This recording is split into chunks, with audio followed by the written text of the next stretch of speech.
সারা রাত পেট খালি থাকে, তাই মর্নিং টাইম ব্রেকফাস্টে আমাদের উচিত এমন কিছু খাবার খাওয়া যেটা কিনা আমাদের শরীরকে সুস্থ রাখতে আর মনকে প্রফুল্ল রাখতে অনেক বেশি সাহায্য করে।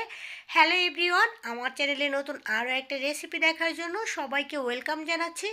আজ তৈরি করবো দেখাবো হেলদি ব্রেকফাস্ট রেসিপি। চলুন দেখে নেওয়া যাক রেসিপিটা।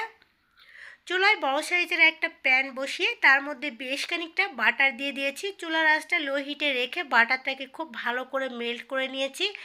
এরপর এখানে একটা সাইডে আমি ডিমটাকে পোস্ট করে নিব। যেহেতু বড় প্যান, এক প্যানেই সব হয়ে যাবে, তাই এক্সট্রাভাবে আমাকে আলাদাভাবে ডিমটা পোস্ট করতে হচ্ছে না। ডিমের উপরে সামান্য পরিমাণ লবণ দিচ্ছি। মর্নিং টাইমে লবণ এবং চিনিটা কম দেওয়ার চেষ্টা করবেন, মানে কম খাওয়ার চেষ্টা করবেন। আর সাথে দিচ্ছি এখানে সামান্য একটু গোলমরিচের গুঁড়া। আর এখানে নিয়েছি 2 পিস ব্রাউন ব্রেড 2 পিসকে আমি এই বাটারের সাথে উল্টিয়ে পাল্টিয়ে ভেজে নিব।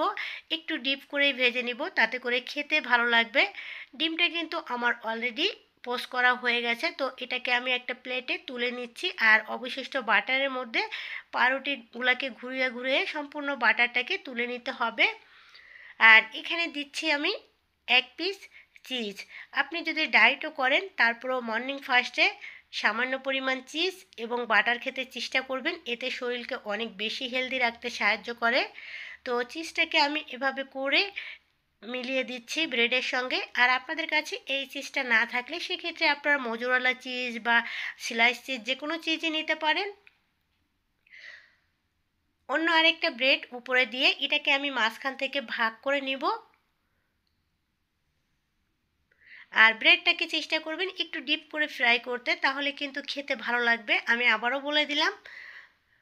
আর সাথে নিয়েছি 2 পিস পেঁপে, আর সাথে নিচ্ছি হচ্ছে একটা পেয়ার।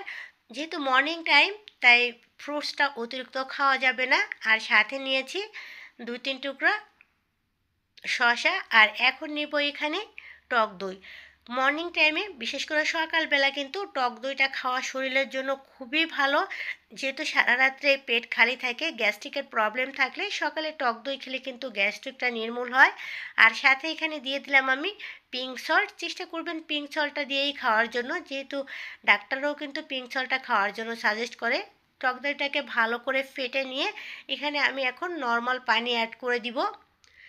টক দইটা কিন্তু পানি দিয়ে গুলিয়ে খেলে একদিকে যেমন আপনার পানি শূন্যতা পূর্ণ হবে শরীরের, অন্যদিকে সুস্থ রাখতেও সাহায্য করবে, বিশেষ করে পেট সুস্থ রাখতে। তো অলরেডি কিন্তু টক দইয়ের শরবতটা আমার এখানে হয়ে গেছে। অবশ্যই অনেকে কিন্তু সকালে সুগার দিয়ে শরবত খায়, সেটা কিন্তু শরীরের জন্য খুবই ক্ষতিকর। যেহেতু চিনিটা আমাদের শরীরের জন্য ক্ষতিকর, তাই চেষ্টা করবেন টক দইয়ের শরবতটা সকালে খাওয়ার জন্য। আর এরই মধ্যে কিন্তু আমার হেলদি একটা ব্রেকফাস্ট রেসিপি হয়ে গিয়েছে। আর এরকম একটা ব্রেকফাস্ট যদি আপনি সকালে করতে পারেন, তাহলে সারা দিন আপনাকে সুস্থ রাখতে অনেক বেশি সাহায্য করবে।